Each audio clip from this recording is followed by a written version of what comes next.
ओम सर्वमंगल मांगल्ये शिवे सर्वार्थ साधिके शरण्ये त्र्यंबके गौरी नारायणी नमोस्तुते। जेन बद्धो बलि राजा दानवेन्द्रो महाबला तेन त्वां प्रतिपद्नामि रक्षे माचल माचल। गंगा तरंग रमणीय जटा कलापम गौरी निरंतर विभूषित वाम भागम नारायण प्रियमनंग मदापहारम वाराणसी कुलपतिम भज विश्वनाथम। नमस्कार, स्वागत है आपका आचार्य वाणी में। मैं आचार्य डॉक्टर विक्रमादित्य आपके साथ हूँ और आज का विषय हमारा है वृश्चिक राशि वालों के लिए ग्रहों का योगायोग किस प्रकार का बन रहा है। 9 तारीख का दिन राखी का अवसर है, श्रावणी का अवसर है, उपाकर्म का अवसर है और ये भारतीय संस्कृति में बड़ा महत्वपूर्ण दिन माना जाता है। इस दिन शनिवार के दिन ग्रहों ये पूर्णिमा का योग बन रहा है और साथ साथ यदि हम देखें तो इस दिन बुध ग्रह भी उदय होने की स्थिति में जा रहे हैं और ये बुध उदय होकर आपकी राशि के दृष्टिकोण से भाग्य में जाकर बुध आदित्य योग बनाएंगे। रात को करीब करीब 10 बजे के पौने 11 बजे के आसपास ये परिवर्तन का योग बनेगा और आने वाले समय में यहीं पर बैठे हुए बुध शुक्र के साथ मिलकर महालक्ष्मी योग का निर्माण करने वाले हैं। ये आपके लिए बड़ा श्रेष्ठ रहेगा। राखी का पर्व तो है ही इस समय में और इसमें भाग्य उन्नति के योग अद्भुत रूप से बन सकते हैं। कैसे बन सकते हैं, पहले राखी का महत्व तो समझें। भारतीय संस्कृति में रक्षाबंधन का अद्भुत वर्णन शास्त्रों में बड़ा प्राचीन काल से मिलता है। आज कुछ भ्रांति संसार में उपस्थित कर दी जाती है। आज हमारे मॉडर्न हिस्टोरियंस ने जिस प्रकार से राखी को कुर्मावती और हुमायूं के साथ जोड़कर बना दिया और उसके द्वारा उन कथाओं को हमारी टेक्स्ट बुक्स में डालकर, एनसीईआरटी की टेक्स्ट बुक्स में डालकर कुछ वर्ष पूर्व ऐसी व्यवस्था बना दी गई। शायद हमारे बच्चे, हम सब लोग यही सोचते हैं कि हमारी संस्कृति तो शायद हुमायूं से पहले थी नहीं, मुगलों से पहले थी नहीं। लेकिन यदि शास्त्र में वर्णित, हमने आरंभ में एक मंत्र पढ़ा था, जेन बद्धो बलि राजा दानवेन्द्रो महाबला तेन त्वां प्रतिपद्नामि रक्षे माचल माचल। यानी भगवती महालक्ष्मी ने ये सबसे पहला जो राखी का बंधन था, ये बड़ा अब ये शास्त्र में वर्णन जो आता है कैसे किया उन्होंने, उसके लिए राजा बलि की कथा चलती है। भगवान वामन का जब अवतार हुआ तो उस वक्त उन्होंने 3 पग में समस्त जो संसार को नाप लिया था। जो 2 पग में नापने के बाद तीसरा पग कहाँ रखा था, बलि के सिर पे रख दिया था। बलि ने कहा था कि आपने संपूर्ण संसार पर तो आधिपत्य स्थापित कर लिया, जो दान मैंने दिया उसको स्वीकार कर लिया और अब तीसरा पग जो रखना है वो प्रभु आपने अभी मेरे शरीर पर विजय नहीं प्राप्त करी, आप मेरे सिर पर अपना चरण रखें। तब तीसरा कदम उन्होंने वहाँ रखा। तब भगवान ने प्रसन्न होकर महाराज बलि को क्या किया, महाराज बलि को राजा जो राज्य दे दिया, पाताल लोक का राज्य। भगवान ने जिस प्रकार से उनको श्रद्धा के साथ संपूर्ण रूप से जो उन्होंने उनकी परीक्षा ली थी, ये सब परीक्षा ही कथाओं के माध्यम से समझें कि जिस प्रकार से भगवान ने महाराज बलि की परीक्षा ही ली ना और परीक्षा में उत्तीर्ण हुए तो उनको परिश्रम, उस परीक्षा का जो उपहार मिलना था, उपहार क्या मिला, वरदान मिला। तो महाराज बलि ने भगवान से वरदान में मांगा कि भगवान मैं आपने मुझे पाताल लोक दे दिया, लेकिन मेरी एक इच्छा है, आप भक्त पर कृपा करें कि आप जब भी मैं उठूं तो मेरे को सबसे पहले आपका ही दर्शन हो। कैसे होगा दर्शन, तो भगवान को द्वारपाल बना दिया गया। महाराज भगवान ने प्रसन्न, यानी भक्त पर भगवान इतने प्रसन्न हो जाते हैं कि जैसी मनोकामना सिद्धि की इच्छा रखता है भक्त, उसको पूर्ण करने के लिए भगवान वहाँ प्रेमवश क्या हुए, महाराज बलि के यहाँ पाताल लोक में द्वारपाल के रूप में प्रतिष्ठित हुए। और जैसे ही महाराज बलि उठते थे तो कहा जाता है कि सबसे पहले दर्शन श्रीहरि के उनको होते ही थे। ये श्रद्धा भाव विश्वास की कथा है। इसको समझने के लिए बहुत ज़्यादा भक्त बुद्धि ही चाहिए, तब जाके समझ में आएगा। कहा जाता है भगवती जो लक्ष्मी थी बड़ी दुखी हुई कि भगवान को वहाँ उन्होंने बांध के रख लिया, मोहवश आपने भक्त जाल में फंसा लिया। तो भगवती ने क्या किया, वहाँ जाकर महाराज बलि के समक्ष उपस्थित हुई और उनको इस श्रावणी कर्म करते हुए, इस जो सावन का महीने के पूर्णिमा के तिथि के दिन वहाँ जाकर उनको रक्षाबंधन बांधा। अब रक्षाबंधन बांधा जाता है तो बहन को कुछ ना कुछ देने की परंपरा है और वचन दिया जाता है। तब उन्हें कहा जेन बद्धो बलि राजा दानवेन्द्रो महाबला। तो ये विशेष तौर पर रक्षा सूत्र भी है और साथ साथ बहन के साथ भाई का प्रेम भी है। तो महाराज बलि ने जिस प्रकार से बहन को कुछ देने को मांगा तो भगवती महालक्ष्मी ने क्या मांगा कि आप मेरे पति को छोड़ें यहाँ से आप। तो वहाँ से भगवान पुनः वापस भगवती लेके चली गई। तो यानी ये परंपरा, ये कथा का माध्यम हम आपको समझाने का प्रयास कर रहे हैं, तो इस भ्रांति को हटाएं। शास्त्र बड़े ही वृहद वर्णित हैं, इन सब चीज़ों अनादिकाल से परंपरा रही है, लेकिन हमारी संस्कृति को जिस प्रकार से तोड़ने का कार्य किया वो बहुत गलत लोगों ने, और हम उसको समझ में नहीं पाते हैं। पौराणिक काल से इन कथाओं के माध्यम से हमको समझ में आता है। इसके अलावा और समझें, ये केवल भाई बहन का बंधन नहीं है। बहुत सारे लोग तो केवल भाई बहन को जिस प्रकार से कह देते हैं, नहीं, ये विजय का संकल्प है, ये संकल्प बुद्धि का चमत्कार है कि हम संकल्पबद्ध होकर, इंद्राणी ने इंद्र को भी रक्षा सूत्र बांधा था। जेन बद्धो बलिराज दान इंद्र महावत्यनो, जो इंद्र ने विशेष तौर पर, इंद्र जब युद्ध में लगातार हार रहे थे तो इंद्राणी ने संकल्प कर कर, यज्ञ कर कर एक रक्षा सूत्र इंद्र के हाथ में बांधा कि ये मेरा संकल्प है, ये मेरी सतीत्व का संकल्प है कि इसको बांध के जाओ, इस रक्षा सूत्र को। ये राखी जो है वो रक्षा सूत्र है। ये ब्राह्मण अपने शिष्यों को बांधते हैं, गुरु अपने शिष्यों को बांधते हैं। तो इसके द्वारा जो आप पूजा कर्म इत्यादि करते हैं, तो उसमें सबसे पहले कर्म के आरंभ करने से पहले वो हाथ में जो रक्षा सूत्र बांधा जाता है, वही तो वास्तविक तौर पर राखी है। आज हमको इन शास्त्रों को समझना चाहिए, और ये चमत्कारी काम करता है। ये आपका संकल्प है, इसको मंत्र से सिद्ध कर कर ही धारण करने का प्रयास करना चाहिए। तो हम आपको इन सब सिद्धांतों को समझाने का प्रयास कर रहे हैं, तो आप इस पे विश्वास जगाएं। ये केवल परंपरा नहीं है, बहुत सारे लोग परंपरा के अनुसार, इस बार तो बड़ा सुंदर योग ऐसा बन रहा है कि भद्राव है ही नहीं पृथ्वी पर, तो आप आनंद भाव से किसी वक्त भी इन समस्त कर्मों को करने का सुंदर योग बना सकते हैं। भगवान का सुंदर स्तवन करें, और उसके बाद भाई और बहन के सब संबंध, जो परिवार के संबंध है, उनको बहुत आनंद के साथ समझाते हुए इस कर्म को करें। कल्याण के सुंदर योग बन सकते हैं। तो वृश्चिक राशि वालों, आपकी राशि के दृष्टिकोण से आपने राखी का महत्व तो समझा। अब राखी के दिन खास तौर पर अपनी किस्मत को जगाने के लिए क्या कार्य करना चाहिए। इस दिन आपकी राशि के दृष्टिकोण से संतरी रंग और साथ साथ हरा रंग आपके लिए बहुत जबरदस्त लाभ देने की योग बनाने वाला है। तो यदि देखो, सबसे पहले तो समझो कि राखी का आज की तारीख में जो बाजार से मिल जाते हैं राखी की बनी बनाई, वो तो एक बाजार का काम हो गया। सबसे बढ़िया श्रेष्ठ ये रहेगा कि आप अपने जो उपयोग करते हुए, हमारे यहाँ पुराने ज़माने में एक व्यवस्था बनती थी, कपड़े के अंदर कुछ खास औषधियाँ डाली जाती थी।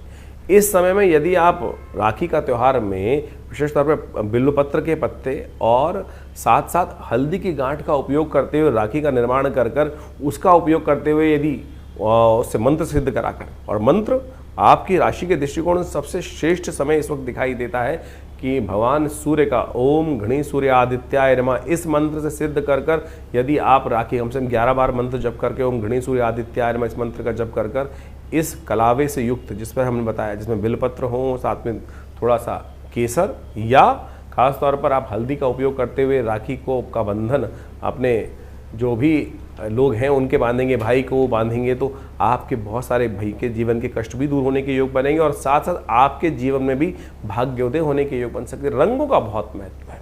जैसा हमने कहा, हरा और संतरी रंग आपकी राशि के दृष्टिकोण से बड़ा महत्वपूर्ण दिखाई देता है, आपके कष्टों को हरने वाला रहेगा। तो ओम घणी सूर्य आदित्याय नमः इस मंत्र का स्तवन करते हुए यदि ये राखी का त्यौहार आप आनंद भाव से बनाएं, तो बहुत सुंदर रूप से आपकी राशि के अनुसार से, आपके भाग्य के अनुसार से महत्वपूर्ण भाग्य जगाने के रास्ते ग्रह बनाते दिखाई देंगे।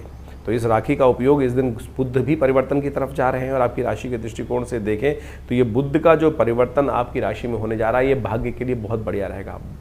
बुध आदित्य योग उदय होने जा रहे हैं, बुध महाराज सूर्य के साथ चलते हुए, ये भाग्य से महत्वपूर्ण चीज़ों को ऑर्गेनाइज करने में आपके लिए बहुत बढ़िया आने वाले समय में संकेत देंगे। महालक्ष्मी को प्राप्त करने का योग बनाएंगे। शुक्र जैसे ही इनके साथ आकर योग बनाने वाले हैं, बदल कर रास्ता बृहस्पति से आगे निकल कर, तो ऐसे में अगस्त के मध्यकाल के बाद ये महालक्ष्मी योग का निर्माण आपकी राशि में करते दिखाई देंगे। तो ग्रहों का जो ये प्रभाव जो आपने अभी समझा, आपकी राशि के दृष्टिकोण से किस प्रकार का योगा योग बन रहा है, जो परिवर्तन का समय इस वक्त चल रहा है, शनि मंगल का टकराव चल रहा है, शनि वक्री चल रहे हैं, बृहस्पति और शुक्र की युति चल रही है, इन सब का प्रभाव वर्तमान में हर व्यक्ति के दृष्टिकोण से अलग अलग पड़ रहा है।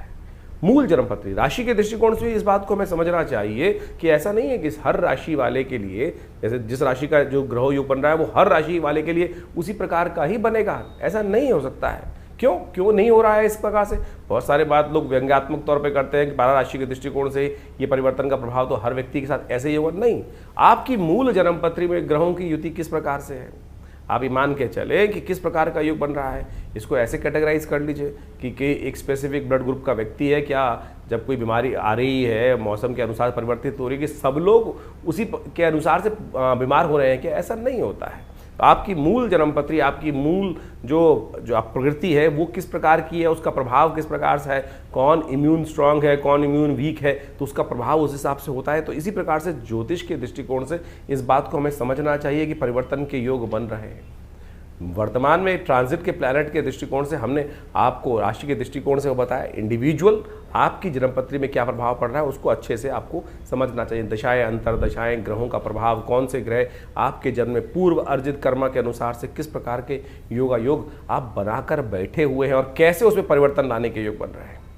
तो ग्रहों की गोचर ये आपको अच्छे से समझाने का प्रयास करती है। और जल्दी जल्दी यदि आप परिवर्तन का रास्ता देखना चाहते हैं, प्रभाव देखना चाहते हैं, तो उसको सही से समझकर यदि आप कार्य कर लेंगे तो बहुत अच्छे से परिवर्तन के योग बन जाते हैं।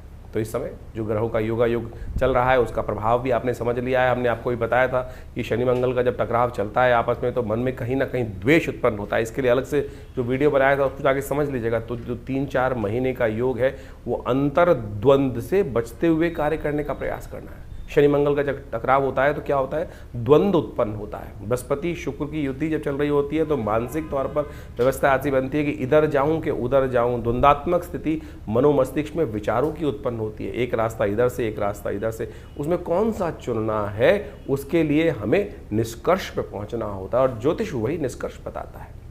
अब ऐसा समझें आप इसको इस प्रकार से बहुत अच्छे से उदाहरण हम दे के समझाते हैं कि गूगल ने आपको रास्ता दिखा दिया। आजकल गूगल मैप्स का हम देखते हैं और उसके बाद भी ये थोड़ी गूगल पकड़कर आपको उसी प्रकार से ले जा रहा है कि नहीं इस पे जाना है, कहीं और नहीं जाना है। वो तो आपके हाथ में, चुनाव आप कौन सा कर रहे हैं। सामने आपके सामने मार्ग प्रशस्त है, ज्ञान आपके सामने दिया हुआ है, उस ज्ञान पर आप चलना चाहते हैं या नहीं चलना चाहते, वो चुनाव आपके जीवन में आपको दे दिया गया है। जैसे कहा गया ना, अवश्यमेव भोक्तव्यम कृतम कर्म शुभाशुभ। परमात्मा हम लोग के मन में आती है कि परमात्मा हमको गलत रास्ते पे जाने ही क्यों देता है। परमात्मा ने आपको जन्म देने के बाद, प्रकृति ने आपको जन्म देने के बाद खुली छूट दे दी, ज्ञान भी साथ साथ दे दिया। देख भाई, ये करेगा तो इसका प्रभाव ये होगा और ये करेगा तो इसका प्रभाव ये होगा। ये शास्त्र से समझ में आता है, उदाहरणों से समझ में आता है। निष्कर्ष जो शास्त्र में कथाएं हैं, कथानक है, जो विभिन्न पुराण इत्यादि में कथानक है, उसके द्वारा हमें समझ में आता है कि ये करेंगे तो इसका नेगेटिव प्रभाव होगा, उसके अनुसार से हमारा भविष्य भी बदलेगा और प्रारब्ध के दृष्टिकोण से जो हमारे जीवन में आगे बनकर आएगा उसका नेगेटिव इफेक्ट होगा। तो उसी प्रकार से ज्योतिष विज्ञान आपको नेत्र के माध्यम से ये दिखाने का प्रयास कर रहा है कि भाई इस चीज़ों में आगे चलने से ये इसका प्रभाव आपके जीवन में उत्पन्न हो, फिर आप चुनाव करें कौन सा चीज़ करें। और बहुत सारे लोगों के मन में एक भाव होता है कि उपाय जो करते हैं उसका प्रभाव होता है, नहीं होता। क्यों नहीं होता उपाय का प्रभाव? हजारों लोगों के जीवन में परिवर्तन का योग बनता है। हम तो नित्य प्रति देखते हैं जब प्रार्थना, अनेक प्रकार के शास्त्र में वर्णित उपाय, चाहे वो किसी प्रकार के भी हों, जिस शास्त्र जिसका अनुभव, जिस विद्वान का अनुभव हुआ, उन्होंने वो उपायों को शास्त्र में वर्णित किया, उनका प्रभाव बिल्कुल होता है। हर एक्शन का कुछ ना कुछ रिएक्शन है ही, इस बात को हमें समझना चाहिए। तो शास्त्र में अनेक मनोकामनाओं की सिद्धि करने के लिए जो रास्ते बताए गए हैं वो समस्त आपके जीवन में कल्याण का योग देते हैं। इस वक्त तो सावन का सुंदर महीना चल रहा है, कुछ ही दिन बाकी हैं सावन के महीने में। कोशिश ये करें भगवान की शरणागति प्राप्त करने का प्रयास करें। देखिए 9 ग्रह आपके जीवन में बहुत सारे खेल खेलते हैं, बहुत सारे खेल आते हैं, अच्छे बुरे सब प्रकार के आते हैं, लेकिन भावी मेट सके त्रिपुरारी, ये भाव से हम ध्यान रखना चाहिए। तुलसी बाबा ने बड़े सुंदर रूप से लिखा है कि हमारे जीवन के जो कष्ट हैं वो कौन मेट सकते हैं? भगवान शंकर ही मेट सकते हैं। और भगवान शंकर का अनुग्रह, ये 10वां ग्रह है, इसका अनुसरण करने का प्रयास करो। 9 ग्रह तो जो खेल खेलेंगे, ब्रह्मा मुरारी त्रिपुरांतकारी भानु शशि भूमि सुतो बुधश्च, ये सब तो ग्रह चलते ही रहेंगे, लेकिन इसके बाद भी जो 10वां ग्रह है प्रभु का अनुग्रह हम प्राप्त करने का प्रयास करें। शिवरात्रि नवरात्रों में, विशेष तौर पर सावन के महीने में विशेष कार्यक्रम चलते हैं, हर क्षेत्र में चलते हैं। भारत के क्या पूरे विश्व में जहाँ जहाँ सनातन की पद्धति रही, वो जहाँ जिस प्रकार भी योग होते हैं, लोग भगवान की शरणागति प्राप्त करते हैं। और कथाओं के माध्यम से वो विश्वास जागना चाहिए कि एक लोटा जल भी भगवान शंकर को यदि अर्पित करेंगे तो बहुत सारे कष्टों से निवारण करने का ये विश्वास है हमारा, ये संस्कृति का विश्वास है। और ये अनुभव भी है कि भगवान समस्त कष्टों को हर लेते हैं। जैसे दूध अगर डालेंगे भगवान शंकर पुष्टि के योग बनेंगे। भगवान के अपने मनोरथ सिद्ध करने के लिए अनेक प्रकार से अनेक विधान शास्त्र में उपस्थित किए गए हैं। तो इस वक्त रुद्राभिषेक का समय चल रहा है, कोशिश करें अपनी श्रद्धा के अनुसार से भगवान को जल अर्पित करें, दूध से भगवान का अभिषेक करें, दही से भगवान का अभिषेक करें, घी से भगवान का अभिषेक करें, इच्छू रस, गन्ने के रस से भगवान का अभिषेक करें। और बहुत सारे अनेक अनेक प्रकार के जो शास्त्र में वर्णन जो किया है जिन प्रकार की पद्धतियों को, उन सब चीज़ों को कर लेने से बहुत बढ़िया अद्भुत प्रकार के योग कर्म के द्वारा वो योग बना सकते हैं आप। तो इन सबको समझे। हमने विवेकानंद योगाश्रम में पूरे सावन के महीने में नित्य प्रति रुद्राभिषेक रखा। बहुत सारे लोगों ने उसमें भाग लिया। लोगों ने अपने मनोकामना सिद्धि के लिए अपने अपने अनुसार से उसमें समर्पण संपूर्ण साथ देकर उस कार्य को किया। कुछ दिन और शेष बाकी हैं।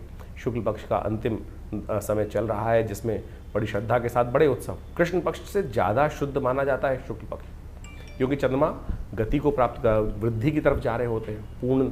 जो पूर्णिमा के दिन सुंदर योग बनता है, श्रावणी कर्म उपाकर्म, उसी दिन तो अमरनाथ में जल चढ़ता है। तो कोशिश ये करें श्रद्धा के साथ भगवान के इस सुंदर मास में संपूर्ण रूप से भगवान के प्रति समर्पण करने के लिए आप विवेकानंद योगाश्रम में आ सकते हैं। जो 2 सोमवारों का सुंदर योग रहेगा, तीसरा चौथा सोमवार, जो चौथा सोमवार का योग बन रहा है, उसमें अवश्य भगवान के श्री चरणों में उपस्थित होकर आश्रम में जो प्रतिष्ठित बड़े विशाल भगवान शंकर के श्री विग्रह, फेसबुक पर जाकर आप हमारे उस कार्यक्रम को डेली लाइव भी देख सकते हैं। जो हमारा फेसबुक है आचार्य वाणी आचार्य विक्रमादित्य, उसमें हम लाइव डेली उस पूजा को दिखाते हैं, कराते हैं। आप सब भी उस दिव्य रुद्राभिषेक कर्म में सम्मिलित हों। भगवान का सुंदर रुद्राष्टाध्यायी के द्वारा जो स्तवन चलता है और उनका पाठ चलता है, उनका जलात्मक दुग्धात्मक अनेक अनेक प्रकार से औषधियों से जो अभिषेक चलता है, उसमें सम्मिलित होकर भगवान के प्रति अपनी श्रद्धा के समन को अर्पित करें। और रविवार वाले कार्यक्रम में तो आप सब सदा आमंत्रित ही रहते हैं, उसमें आप आएँ। दिल्ली में ये विवेकानंद योगाश्रम जमनाबाद लक्ष्मी नगर क्षेत्र में स्थित है और पूरा एड्रेस हमारे फ़ोन नंबर से संपर्क साध सकते हैं। हमारी जो वेबसाइट है आचार्यविक्रमादित्य.com, उस पर भी जाकर संपूर्ण जानकारी लेने का योग बना सकते हैं। धन्यवाद, नमस्कार।